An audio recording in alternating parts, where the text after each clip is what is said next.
I'm Fiona Mackenzie, divorce coach, divorcee, and would-be adventurer. Welcome to my 12 months of adventure.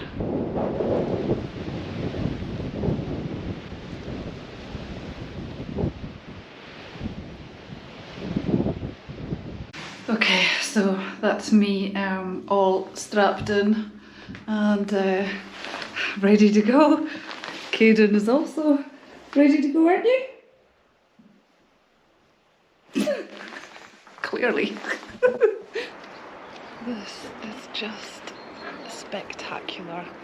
I'm really excited. Couldn't have asked for a better night. I'm looking forward to the sunset. I brought a wee tipple with me. So that'll be nice for getting around the campfire. Yeah, it's calm here at least. I must admit, I am a bit anxious about being out here tonight, but this kind of beautiful scenery just warms the heart. Let's see how it goes, eh? Good start though. I see this life through the eyes of others, and on this night I will bide my time.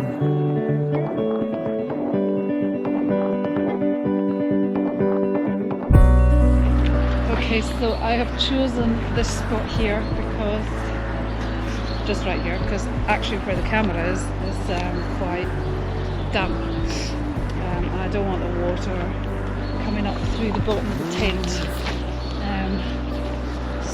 These eyes live a life untouched by time. I'll be waiting in the wings. I'll be here when you arrive.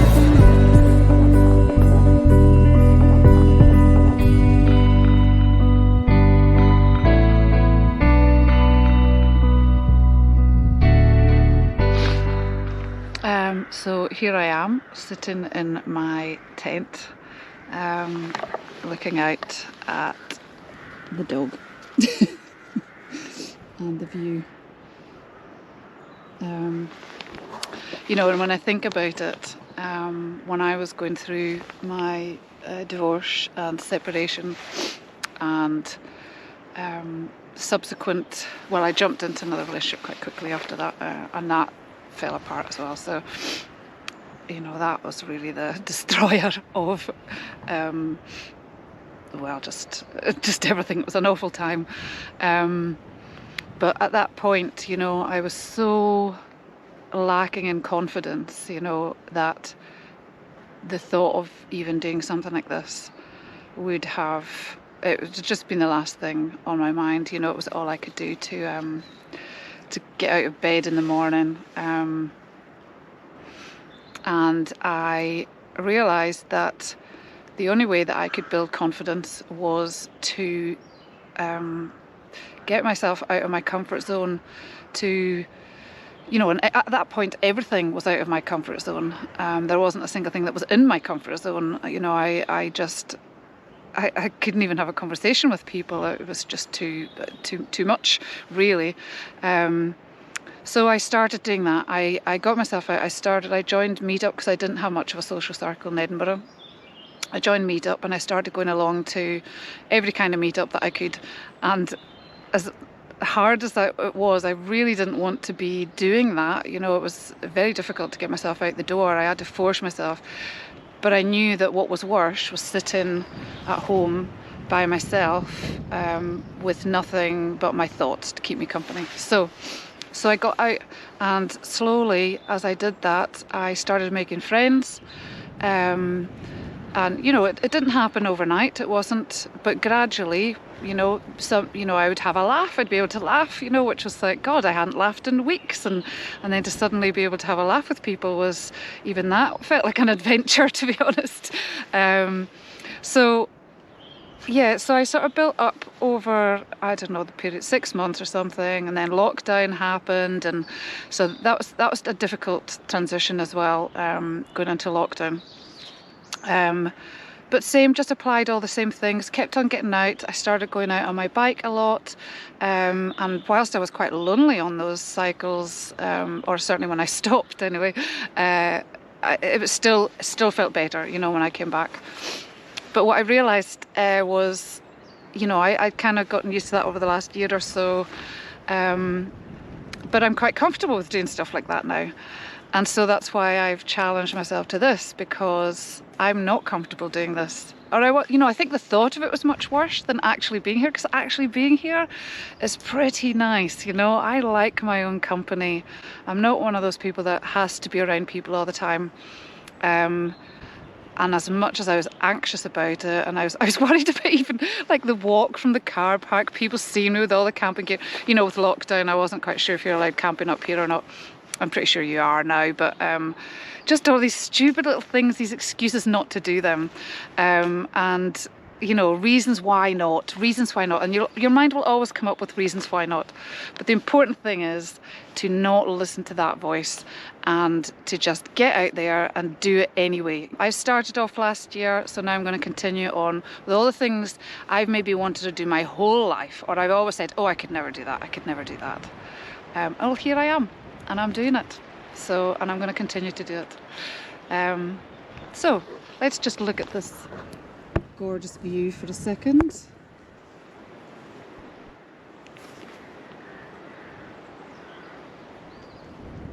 How nice is that? Okay, so we have a campfire. I've just been for the most amazing walk round the reservoirs with the dog, and I was listening to this playlist by my friend Ian Banach. I think that's how you say it, I'm not sure. I think it sounds quite Scottish, but yeah, he's got a playlist on Spotify, and it's just so nice. It's just like exactly the kind of music that I love.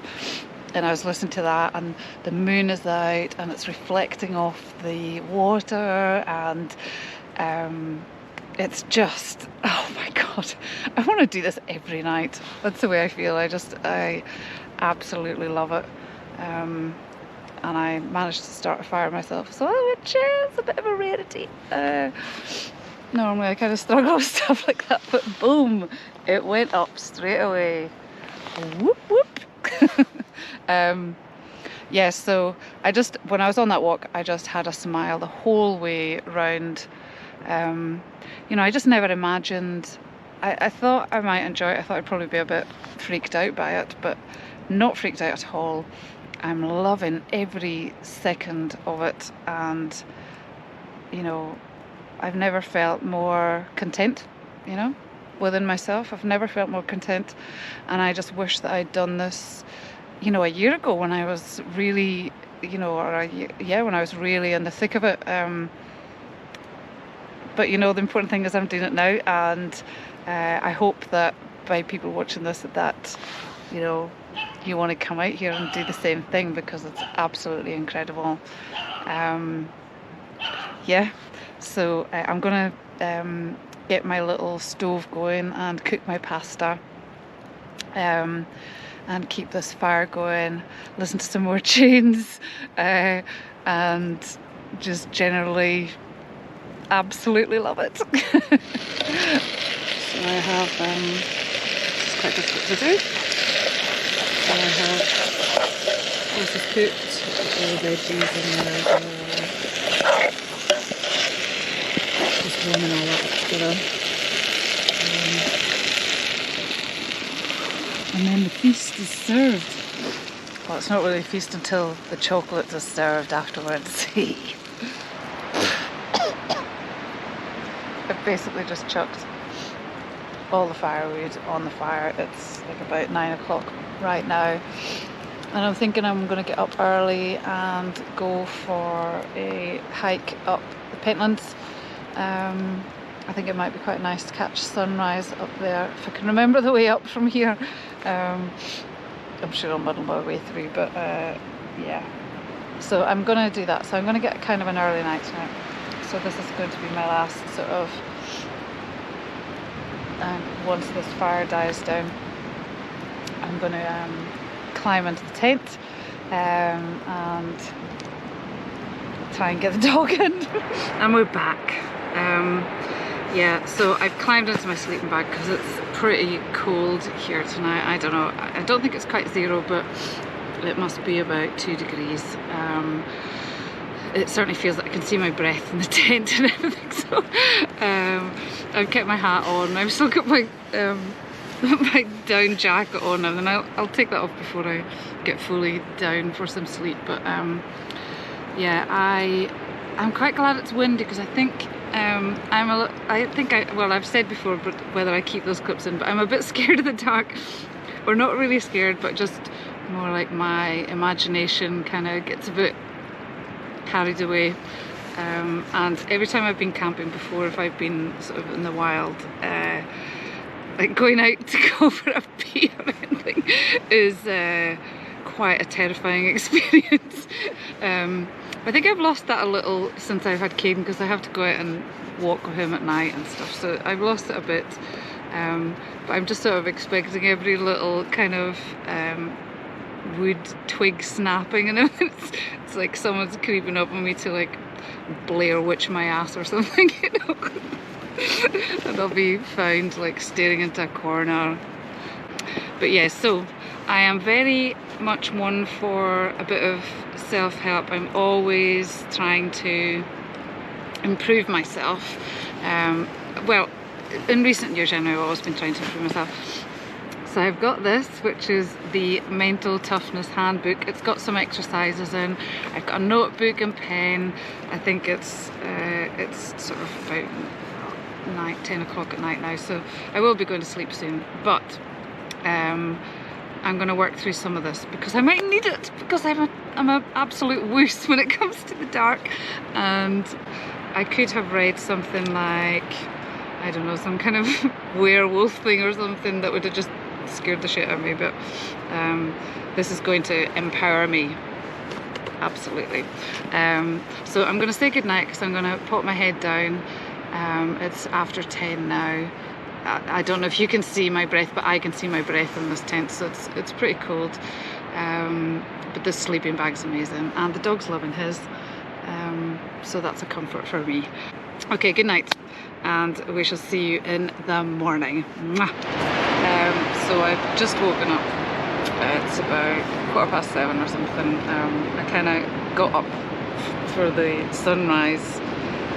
Well, I didn't really get up. I sort of realised it was happening, poked my head out the doors to see if I could see anything, and it's actually, let me just show you, actually cloudy and windy today. Certainly windy up on the top of the trees. It's not too windy down here. But yeah, slept pretty well apart from El Puccio waking me up 3 times wanting out, and then he wouldn't come back into the tent, so I had to go out and get him. Right, so I'm going to get up and get out and take Caden for a walk. I was maybe going to go up the Pentlands, but it's really windy outside, so I might have to sort of scrap that idea. I also was going to go in for a swim into the reservoir, but I forgot a swimming costume, and I would imagine there's probably lots of dog walkers around here by now. So I won't be going in my skinnies. I don't think. Maybe actually. No. No.